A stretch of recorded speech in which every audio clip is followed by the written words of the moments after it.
এর মধ্যে ছোট্ট বাচ্চাদের এরকম কালো টিপ দেয় এত বড়, যাতে নজর না লাগে। আপনি এই কালো টিপের উপর কেমন করে তাওয়াক্কুল করেন? মুসলমান তো তাওয়াক্কুল করে একজনের উপর, তিনি কে? এজন্য বিশ্বনবী বললেন, লা তিয়ারাতা ফিল ইসলাম, ইসলামে কোনো তিয়ারা নাই, ইসলামে কোনো শুভ অশুভ নাই, ইসলামে মঙ্গল অমঙ্গল নাই, ইসলামে অপয়া নাই, ইসলামে কুফা নাই, ইসলামে এই ধরনের কোনো বিষয় নাই। জোরে বলেন ঠিক কিনা? সমাজে একটা প্রচলন আছে কুফা, কিছু হইলে বলে তুই একটা কুফা। ক্রিকেট খেলা দেখতেছে, এক বন্ধু ঘরে ঢুকছে, তুই ঢুকলেই বেটা উইকেট পড়ে, তুই একটা কুফা। জোরে বলেন ঠিক কিনা? আসলে এটা ভুয়া কথা। সে ঢুকলেও উইকেট পড়তো, না ঢুকলেও উইকেট পড়তো। কুফা বলে ইসলামে কিছু নাই। এরপরে বলে শনিবারে বের হওয়া যাবে না, কোনো ভালো কাজে কেউ যদি শনিবারে বের হয়ে যায় তাহলে তার শনি লাগে। এরকম কথা সমাজে আছে না নাই? আল্লাহর দিন সবগুলোই বরকতময়, সবগুলোই সমান।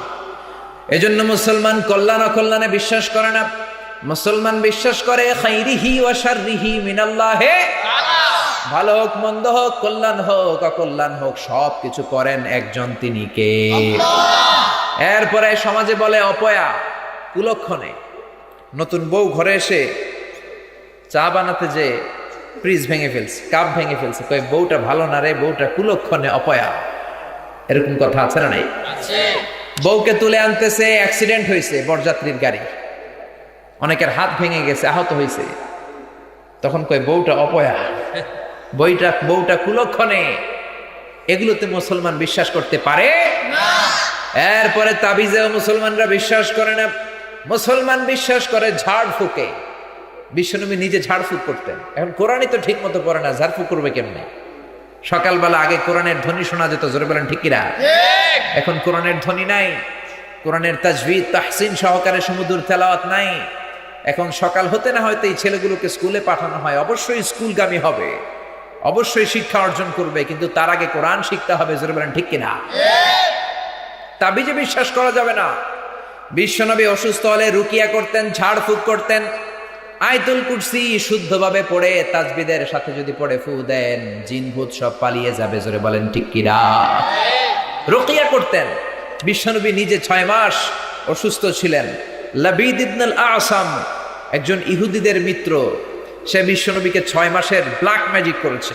ব্ল্যাক আর ম্যাজিক, কালো জাদু, কুফরি কালাম করে বিশ্বনবীকে অসুস্থ করে রেখেছিল। বিশ্বনবীকে আল্লাহ তাবিজ বাঁধতে বলেন নাই। বিশ্বনবীকে আল্লাহ বললেন, সূরা ফালাক আর নাস নাজিল করে দিলাম, এক একটা আয়াত পড়েন, জাদুর এক একটা গিড়া আমি খুলে দেবো। জোরে বলেন আল্লাহু আকবার। এজন্য বিশ্বনবী যদি কাউকে তাবিজ ঝুলাতে দেখতেন, তাবিজ ছিঁড়তেন। সাহাবারাও তাবিজ ঝুলাতে দেখলে তাবিজ ছিঁড়তেন। তাবিজ শুধু পড়তে পারবে ছোট বাচ্চারা, যারা এখনো কোরআন পড়তে জানে না, যাদের মুখে এখনো বল ফোটে নাই, যারা এখনো চারকুল মুখস্থ করে নাই, যারা এখনো আয়াতুল কুরসি মুখস্থ করে নাই, শুধু তারাই তাবিজ ঝুলাতে পারবে। জোরে বলেন ঠিক কিনা? বড় বড় ছেলে তাবিজ ঝুলা রাখে, গলায় এতটি, এই হাতে এতগুলা, কোমর এতগুলা। কি জন্য? কয় অসুস্থ। তো এত এত ভারী জিনিস গলায় ঝুলায় রাখলে তোমার পোলা এমনি তো অসুস্থ থাকবে। জোরে বলেন ঠিক কিনা? আরব বিশ্বে তাবিজ নাই। আপনি সৌদি, বাহরাইন, কাতার, কুয়েতে যান, তাবিজ দেখলে ছিঁড়ে ফেলবে। হজ উমরাতে যখন সৌদি আরবের ইমিগ্রেশন পাস করবেন, পুলিশরা এগুলো রেখে দেয়, এরকম দেখে, চেক করে। যদি জিজ্ঞেস করেন কি দেখো, বলে তাবিজ দেখি। পুলিশ যখন তাবিজ দেখবে, আপনিও পুলিশ এরকম দেখবেন। পুলিশ যদি জিজ্ঞেস করে, ওই মেয়ে তুমি আমার কি দেখো, আপনি বলবেন আমিও তোমার তাবিজ দেখি। ও যদি আমার তাবিজ খুঁজে, আমিও খুঁজতে পারবো। জোরে বলেন ঠিক কিনা? এজন্য আপনি ঝাড়ফুঁক করবেন। অসুস্থ ব্যক্তির গায়ে সূরা ফাতিহা পড়ে যদি আপনি ফু দেন, অসুস্থ ব্যক্তিকে সুস্থ করে দেয় কে? বিশ্বনবীর আঙ্গুলে একবার বল্লা পোকা কামড় দিয়েছে। বিশ্বনবী ব্যথায় কাতরাচ্ছেন। মা আয়েশাকে ডেকে বললেন, আয়েশা লবণের পানি গরম দাও। গরম দেয়া পানি আঙ্গুলে ঢালো। মা আয়েশা লবণের গরম পানি ঢালতে আরম্ভ করলেন। বিশ্বনবী পড়তে আরম্ভ করলেন। সবাই পড়েন, আলহামদুলিল্লাহি রাব্বিল আলামিন। মা আয়েশা গরম পানি ঢেলে শেষ করলেন। বিশ্বনবী সূরা ফাতিহা পড়ে ফু দিয়ে শেষ করলেন। গরম পানি ঢালাও শেষ, সূরা ফাতিহা পড়াও শেষ, আঙ্গুলের ব্যথাও শেষ। মা আয়েশা বললেন, ইয়া রাসূলুল্লাহ, ইয়া হাবিবাল্লাহ, আপনি বিশ্বনবী, বিশ্বসভার সভাপতি, আখিরি জামানার পয়গম্বর, আপনি যদি সূরা ফাতিহা পড়ে ফু দিতেন তাহলেই তো ব্যথা ভালো হয়ে যেত, আবার লবণের পানি কেন করতে বললেন? বিশ্বনবী ডেকে বললেন, আয়েশা রে, লবণের পানি দিয়ে চিকিৎসা হয়, সূরা ফাতিহার মাধ্যমে শেফা হয়। চিকিৎসার শেফা দুইটার কম্বিনেশনে, দুইটার মিলনে রোগ ভালো করে দেয় কে? এই জন্য মুমিনরা রুকিয়া করে। ছোট্ট বাচ্চা ভূতে আসর করতে পারে, জিনে আসর করতে পারে, অশরীরী প্রাণ আসর করে বসতে পারে, এই জন্য তাদের গলায়, তাদের গায়ে আপনি তাবিজ দেন। কিন্তু এই বাচ্চাটা যখন আয়াতুল কুরসি শিখে নিজেই যখন নিজের গায়ে ঝাড়ফুঁক করতে পারে, তখন আর তাবিজ দেয়া যাবে না। জোরে বলেন ঠিক কিনা? এরপরে অনেকে আজমি শরীফের সুতা হাতের মধ্যে বেঁধে আমি গোল্ডেন এ প্লাস পাবো, এতে কোনো সন্দেহ নাই, কারণ আমার হাতের মধ্যে আজমি শরীফের সুতা আছে না নাই? এরকম টেন্ডেন্সি চিন্তা সমাজে আছে না নাই? তোমার আজমি শরীফের সুতা তোমার কিছুই করতে পারবে না, তোমার পরীক্ষায় পাশ করাই দিতে পারে একজন, তিনি কে? আবার অনেকে কাইতন বাঁধে, আবার কপালের মধ্যে ছোট্ট বাচ্চাদের এরকম কালো টিপ দেয় এত বড়, যাতে নজর না লাগে। আপনি এই কালো টিপের উপর কেমন করে তাওয়াক্কুল করেন? মুসলমান তো তাওয়াক্কুল করে একজনের উপর, তিনি কে? এরপর মুসলমানেরা মাজার কেন্দ্রিক হয় না, মুসলমানেরা হয় মসজিদ কেন্দ্রিক। হ্যাঁ, মাজারে যাওয়া যাবে জিয়ারত করার জন্য, তবে যেই লোকটা মাজারের মধ্যে শুয়ে আছে, খবরদার ওই লোকটাকে সেজদা দেয়া যাবে না, ওই লোকটার কাছে কিছু চাওয়াও যাবে না। জোরে বলেন ঠিক কিনা? চাইতে হবে একজনের কাছে, তিনি কে? খবরদার। বিশেষ করে মা বোনেরা এই কাজগুলো ভুল করে করে। আমার মা বোনেরা দুইটা জায়গায় যেতে সব চাইতে বেশি পছন্দ করে, এক হলো বাজারে, দুই হলো মাজারে। জোরে কোন ঠিক কিনা? বিশ্বনবী বললেন, লা তামনাউ ইমা আল্লাহি মাসাজিদা, আল্লাহর বান্দা, আল্লাহর বান্দীদেরকে, আমার মহিলা উম্মতদেরকে কখনো মসজিদে ঢুকতে বারণ করো না, নিষেধ করো না। আমরা এখন মসজিদ থেকে মহিলাদেরকে বের করে দিয়েছি, তাই তারা বাজারমুখী আর মাজারমুখী হয়েছে। জোরে বলেন ঠিক কিনা? আমাদের সমাজে ফতুয়া চলে, মসজিদে মহিলারা গেলে ফিতনা হয়। মেনে নিলাম ফিতনা হয়, কিন্তু এই মহিলারা যখন বাজারে যায় তখন ফিতনা হয় না? এরা যখন মার্কেটে যায় তখন ফিতনা হয় না? এরা যখন রাস্তায় উলঙ্গ হয়ে বের হয়ে যায় তখনও ফিতনা আছে না নাই? এখন আমরা মসজিদে ঢুকতে দেই না। এই দেশে মহিলাদেরকে নিয়ে কোথাও ঘুরতে যাওয়া যায় না, কারণ ঘুরতে গেলে আমার নামাজ আমি মসজিদে করবো, আমার ওয়াইফ নামাজ করবে কই? মহিলাদেরকে নিয়ে কোথাও বেড়াতে গেলেই তাদের নামাজ কাজা হয়। কক্সবাজারে গেলাম, নামাজের জায়গা আছে, কিন্তু মহিলারা নামাজ পড়বে কই?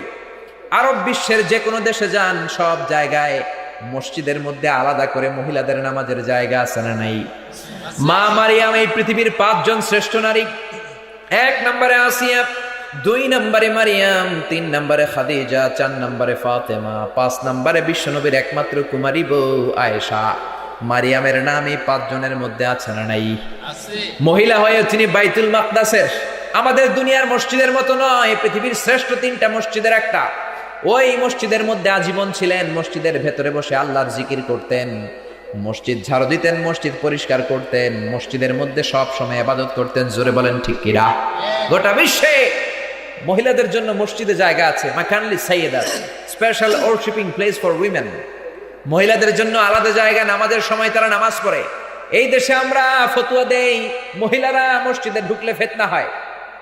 কথা বুঝতে পেরেছেন? মসজিদে ঢুকলে ফিতনা হয়, কিন্তু এই মহিলাগুলোই উলঙ্গ হয়ে বাজারে গেলে ফিতনা হয় না, মার্কেটে গেলে ফিতনা হয় না, রাস্তায় বেরোলে ফিতনা হয় না। জোরে বলেন ঠিক কিনা? এই জন্য মুসলমানরা মাজার কেন্দ্রিক হয় না, মুসলমানরা মসজিদ কেন্দ্রিক হয়। মুসলমানরা রব্বুল আলামিনের কাছে ছাড়া অন্য কারো কাছে কোনোদিন কিছু চায় না। জোরে বলেন ঠিক কিনা? এরকম অসংখ্য শিরক সমাজে আছে না? ছোট্ট বাচ্চার দাঁত পড়ে গেলে ইঁদুরের গর্তের কাছে যে বলে, ইন্দুর মামা, ইন্দুর মামা, আমার মোটা দাঁত নিয়ে তোমার চিকুন দাঁত দিও, বলে না? তো ইন্দুর মামা নিয়ে আপনারা দাঁত দিবে। দাঁত দিতে পারে কে? আবার নিতে পারে কে? এজন্য সবকিছু চাইবো কার কাছে? এরপরে আমি তো এক জেলা থেকে আরেক জেলায় ঘুরি, রাতে রাতে অনেক ট্রাকের নিচে দেখি পুরাতন সিরা জুতা ঝুলায় রাখে। দেখছেন? ড্রাইভারে জিজ্ঞেস করলাম, কিরে ভাই জুতা ঝুলাইলি কেন? কয় হুজুর মুখ লাগে। তো মুখ লাগলে হুজুর যেই বেড়ায় মুখ লাগাইছে আমার সিরা জুতা ওর গালে যায় পড়লো। তুমি জুতার উপর নির্ভর করেছে ট্রাক বাঁচানোর জন্য। জুতা তোমার ট্রাক বাঁচাতে পারবে? তোমার ট্রাক বাঁচাতে পারে একজন, তিনি কে? আর জোরে বলেন কে? এজন্য খবরদার, মুসলমানরা সব সময় তাওয়াক্কুল করে একজনের উপর, মুসলমানরা বিশ্বাস রাখে একজনের উপর, তিনি কে? আজকে আমরা এমন একটা বই থেকে কথা বলবো যে বইটার ভেতরে কোনো ভুল নাই, কোনো সন্দেহ নাই, কোনো সংশয় নাই। এই বইটা মুত্তাকিদের হেদায়েতের জন্য নাজিল করেছেন কে? আল্লাহ। বলেন তো এই বইটার নাম কি? সবাই বলেন নাই, চিৎকার করে বলেন কি নাম?